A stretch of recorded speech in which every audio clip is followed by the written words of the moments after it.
May 2014 in Arizona greeted us with unusual morning heat. At 18 Mountain View Street in suburban Phoenix, sunlight was already streaming into my kitchen. As usual, I stood with my warm coffee, gazing at the photograph on the table. It captured 2-month-old Tommy, my son Daniel, and his wife Rebecca, their faces glowing with smiles that seemed to overflow with hope for the future. Since losing my husband George 3 years ago, this house had felt a bit empty. But now, thanks to my son's family and little Tommy, life was returning. My 38 years of teaching experience was proving unexpectedly valuable, especially the lessons learned from working with students with disabilities, which became a precious asset in supporting these new parents. Today was special, Tommy's regular checkup. I'd been carefully managing my retirement savings for medical expenses, but lately, I'd grown worried. More and more tests weren't covered by insurance. Morning, Mom. Up early as usual. Turning to the voice behind me, I saw Daniel standing there. As the founding CTO of Phoenix Tech Solutions, a rising IT startup in Phoenix, he cut a sharp figure in his perfectly pressed navy suit, latest iPhone in hand. The slight wrinkles on his forehead seemed to tell of recent work pressures. I'd heard rumors that the company wasn't doing well. But my son kept up his brave face, typical of his perfectionist nature that feared admitting failure. Is Tommy still sleeping? No, Rebecca's dressing him. Seems she's taking her time choosing the perfect outfit for today's Instagram post. I couldn't help but sigh at those words. Rebecca, raised in wealth, couldn't lower her living standards even after marriage. Dreaming of becoming a mommy influencer, her follower count was steadily growing, along with the expenses of keeping up appearances. We're ready. Tommy looks absolutely angelic today. Rebecca descended the stairs, every inch the perfect celebrity mom in her Ralph Lauren dress, Hermes scarf, and Jimmy Choo flats. Tommy was dressed in a pale blue baby Dior romper. He looks adorable, I said, though my eyes were drawn to where the price tags had been removed. These expenses surely couldn't be covered by Daniel's salary alone. Was this why he'd been working such late hours lately? In the car heading to Mayo Clinic, I kept glancing at the photo. The family's happy smiles. Yet somehow, anxiety churned in my gut. I couldn't shake what I'd heard from Daniel's former colleague last week, rumors about a major bug in Phoenix Tech Solutions' flagship product, with key clients canceling contracts left and right. At the hospital, the pediatric floor was already bustling with parents and children. After checking in, I was preparing Tommy's milk in the waiting room when he suddenly started crying differently than usual. In that moment, a flash of worry shot through my heart. Entering Dr. Thompson's examination room, the atmosphere felt heavier than ever. The veteran pediatrician's expression was more serious than I'd ever seen. "Mrs. Wilson, we need to talk." Those words began an explanation of test results that would change our world forever. Severe audiovisual impairment. Due to congenital CMV infection, Tommy has serious disabilities affecting both his hearing and vision. The doctor's words echoed like distant thunder. Over $150,000 in annual treatment costs. Experimental treatments not covered by insurance. 24-hour care. Each word sank like lead into our hearts. This treatment is experimental, but if we start early, there's potential for improvement. However, as Dr. Thompson continued, I watched the color drain from Daniel's face. Rebecca clutched her smartphone with trembling hands, staring at the screen. And I held Tommy's tiny hand, repeating, "We'll manage somehow," like a mantra. From that day, visible changes began in our family. First, Rebecca's social media updates suddenly stopped. The daily parenting diary and family photos that she had religiously posted vanished. Daniel's return time grew later each day, sometimes stretching to 2 or 3 a.m. I couldn't even find words to speak to my son when he came home looking utterly exhausted. Conversations between the couple dwindled, and Tommy's care gradually fell to me. Hospital bills piled up, and past due notices started arriving. The family atmosphere deteriorated rapidly, with the once bright laughter now existing only in memory. Then, one rainy night, I accidentally discovered documents in Daniel's home office. Internal documents showing the company's management crisis, high-interest personal loan certificates, and overdue medical bill notices. Everything seemed ready to collapse like a house of cards. Outside, an Arizona monsoon storm raged, as if prophesying the trials ahead. By July, Arizona was experiencing even more severe heat than usual. Daytime temperatures frequently exceeded 115 degrees, with mirages rising from the asphalt. In our living room, Tommy napped on a special cooling mat. Over the past 2 weeks, the couple's situation had worsened. Daniel still couldn't tell me he'd lost his job at the company. But a mother's intuition told me something had been pushed beyond the point of no return. Rebecca was unrecognizable from her former glamorous self. Her designer dresses had been replaced with second-hand clothes, her once perfect hairstyle now disheveled. Her social media accounts remained abandoned. I'd heard her relationship with her parents had ended after they refused her request for a loan. "Mom," Daniel said that afternoon, "tomorrow, we'll take care of Tommy. You should take a break." There was something hollow in his voice, but I felt a faint hope at this rare offer. "Thank you, Daniel. But I'm fine. Please, Mom," his voice trembling. "Let us take care of him tomorrow." That night, I went to bed with an uneasy feeling. Outside, the desert wind made ominous sounds. The next day, Daniel and Rebecca left with Tommy. Rebecca hid her face behind large sunglasses, barely speaking. Daniel seemed distracted. "Are you feeling unwell?"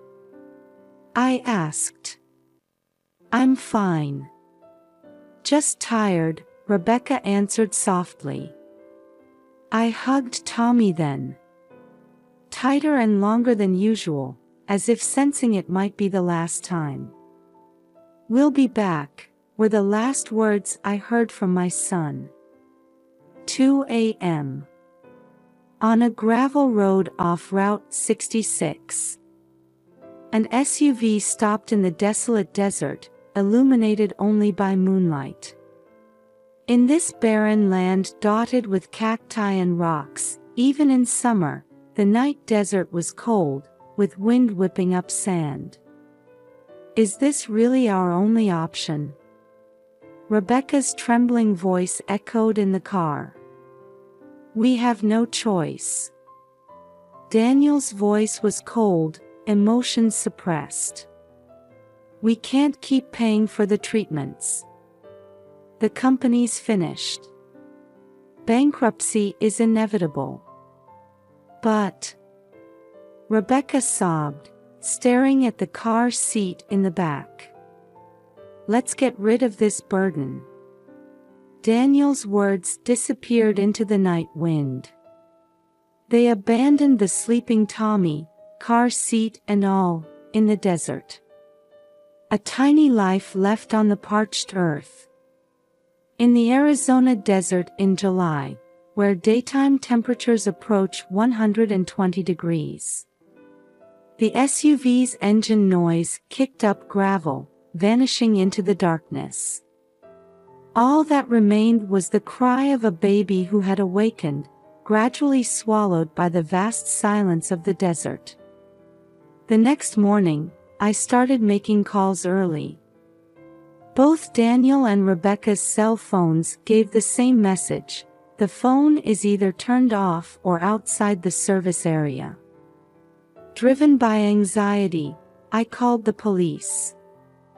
The search began several hours later. Navajo police officer John Begay was the first to arrive at the scene.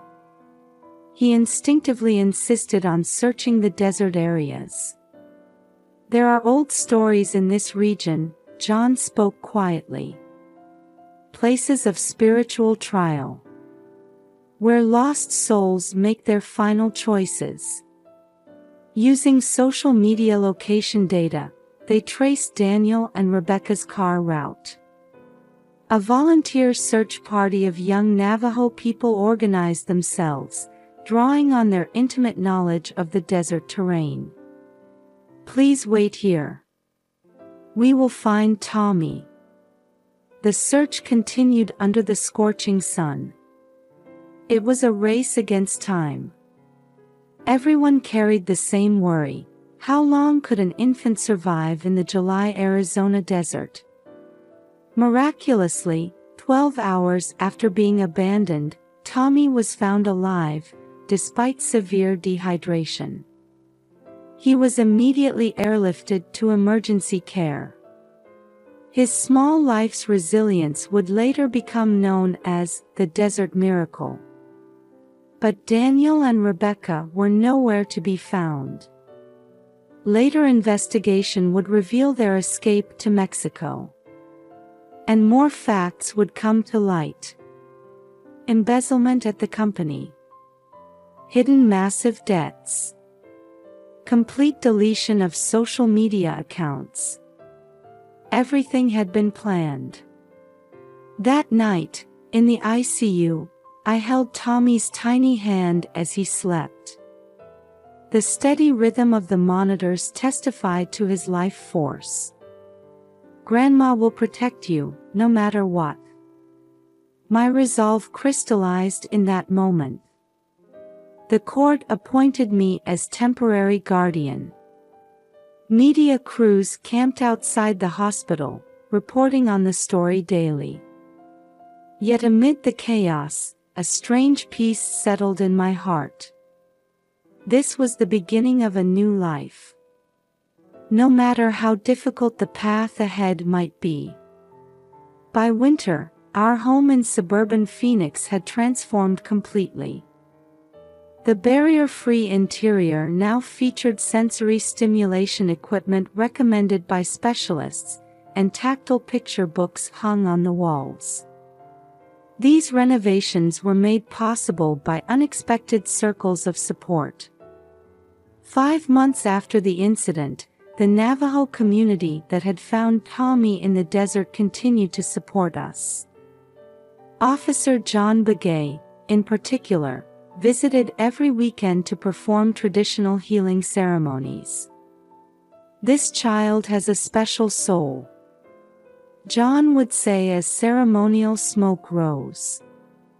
Those who survive the desert's trial are given the power of creation. This is our ancient teaching.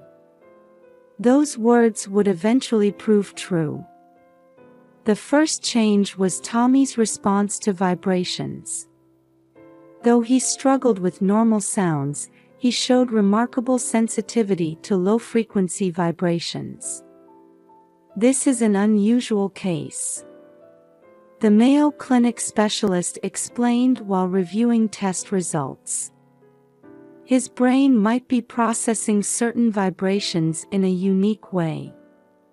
The fundraising efforts by my former colleagues spread beyond expectations. Students I'd taught over my 38-year teaching career returned as supporters. Among them was a former visually impaired student I had taught. Mrs. Wilson's teaching was special. He said, signing along with his words. Now it's our turn to give back. Support circles on social media grew rapidly. Ironically, the social media influence Rebecca had once sought was now realized in the form of support for Tommy. We also began collaborating with Desert Bloom, a local support group for children with disabilities. They provided cutting-edge assistance technology and experienced therapists. I returned to teaching part-time at a special needs school. This wasn't just for income, it was also to gain new knowledge for Tommy's sake. Learning sign language and communication methods became our daily routine. Though some days brought tears of frustration, Tommy's small progress always renewed my hope. Then, around his second birthday, an unexpected talent began to emerge. It happened on a rainy day. Tommy started swaying to the rhythm of raindrops hitting the window. He was responding with his whole body to sounds he shouldn't normally be able to hear. This might be musical talent. Music therapist Sarah Martinez pointed out. The ability to feel music through vibrations. It's a special gift. Experimental treatments were also showing gradual results. Partial hearing recovery. Introduction of new hearing aid technology. Utilization of visual assistance devices. Each step was small, but we were definitely moving forward. By age 3, Tommy had discovered his own method of expression using a tablet. He created vibration patterns that converted into music.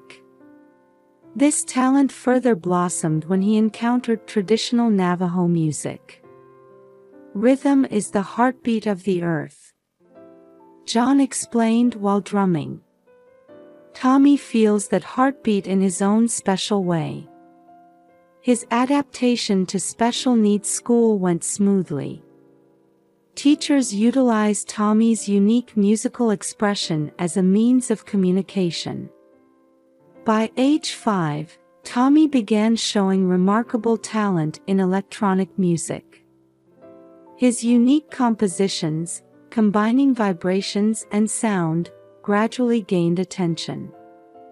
His music videos on YouTube received unexpected responses. Messages poured in from families with disabled children, saying they found hope in his work. At local art festivals, audiences gave standing ovations to Tommy's performances. His way of feeling sound through vibrations and expressing it as music touched many hearts. Local news dubbed him the Miracle Boy of Arizona, and disability support groups took notice. Medical professionals showed interest in his work as a new possibility for music therapy. Sometimes I look back at photographs. The doctor's stern expression that day in the examination room. My son and his wife who ran away. The baby abandoned in the desert. All these memories now seem to shine in a different light. Perhaps the trials opened a door to new possibilities. Tommy's music was like a prayer rising from the depths of his soul. It taught us that life holds unexpected miracles. Spring 2024. In the Phoenix Community Center Hall, soft electronic music flows. 10-year-old Tommy sits before his custom musical equipment, teaching 20 children with disabilities how to express themselves through vibrations. His music now attracts national attention. His vibration therapy playlist on Spotify is being used in medical facilities. Nominated for multiple music awards, his innovative expression method is credited with opening new horizons in music therapy. I'm 75 now. Though my hair has whitened, my advocacy work for children with disabilities has become even more active. I've had increasing opportunities to speak at conferences nationwide as a community leader. That day's class maintained its usual warm atmosphere.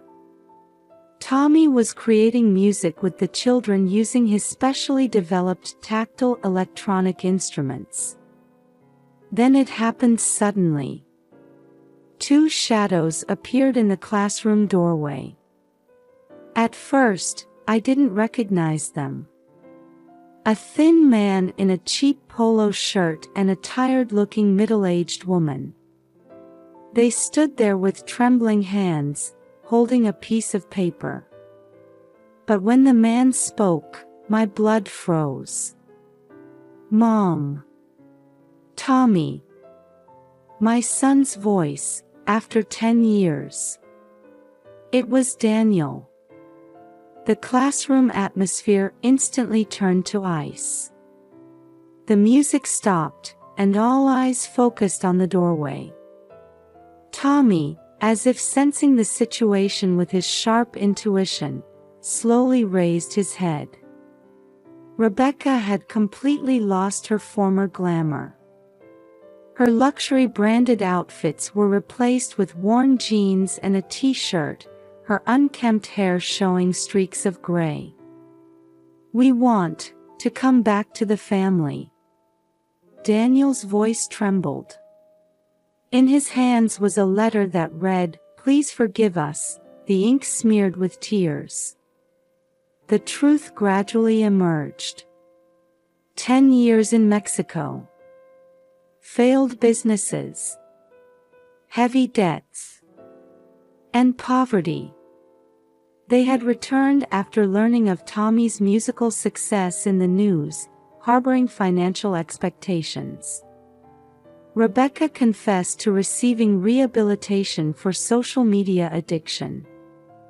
Her obsession with projecting a perfect family image had driven her to the edge. And then came the most crucial moment. Tommy's response. When he saw his parents, he stood still for a moment. Then, slowly, he began to sign. "Why did you come back?" I voiced his signs, but Tommy didn't wait for an answer.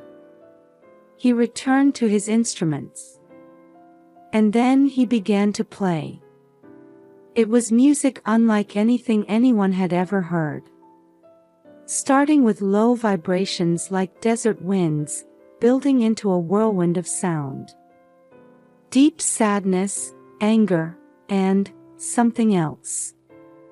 Not forgiveness, but not hatred either. Complex emotions filled the room through his music.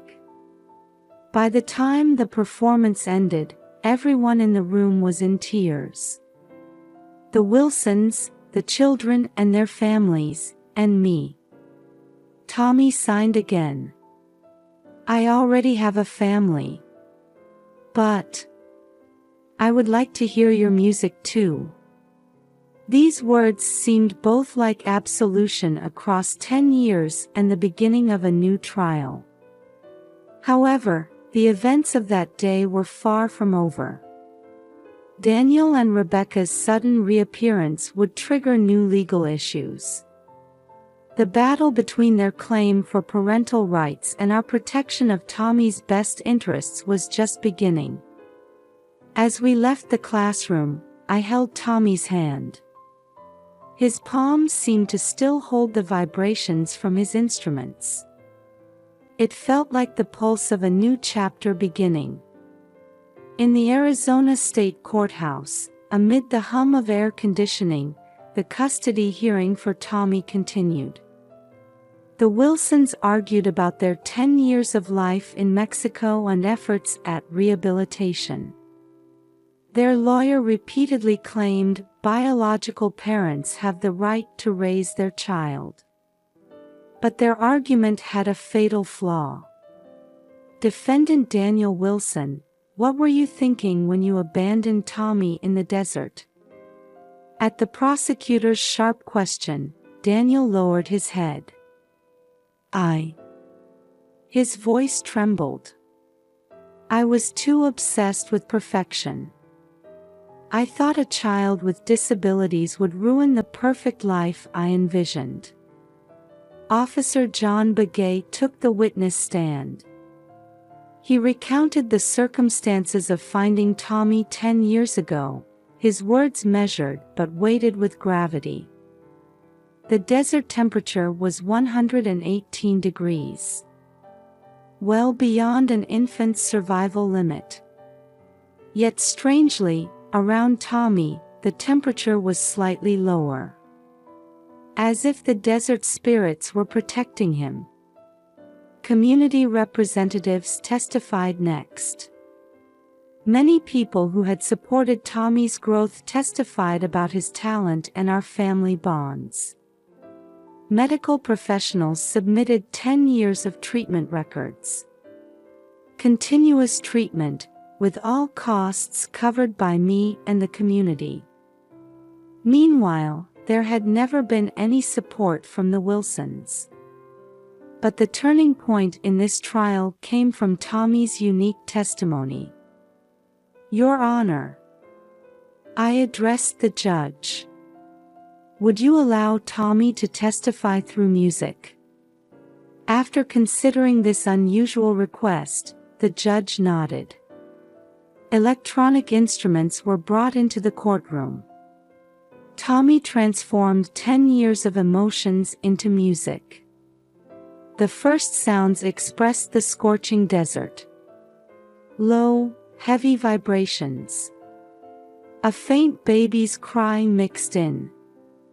The sounds gradually changed to express the relief of being rescued by the Navajo people, then the beginning of his new life with me. Joy, pain, hope, and love. As the music enveloped the courtroom, everyone held their breath. Tears streamed down the Wilsons' cheeks.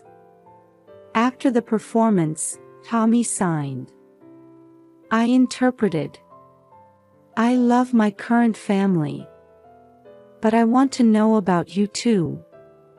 At that moment, the Wilsons stood up. We withdraw. Daniel's voice echoed in the courtroom. We withdraw our custody claim. Rebecca stood too, continuing with a trembling voice. We were wrong. We won't destroy Tommy's life again. The courtroom fell into deep silence. The judge closed his eyes in thought before delivering the verdict. Custody will remain with Martha Wilson. However, the Wilsons are granted graduated visitation rights. Under social worker supervision, regular visits will be allowed to work toward relationship restoration. Tommy gave a small nod at these words. 1 month after the verdict, a special dinner was held at our house in suburban Phoenix. The Wilsons, John Begay, Sarah the music therapist, and many community members gathered. At the center of the table sat the old family photograph. Next to it, a new photo showed the smiles of an even larger family. Tommy performed a special piece. This time, the tones were bright with hope. The music seemed to express the shape of our new family. This is our new beginning," I whispered, holding Tommy's shoulders. Outside, the Arizona sunset painted the desert red. The place of our trial had become the stage for our new story. "Grandma," Tommy signed.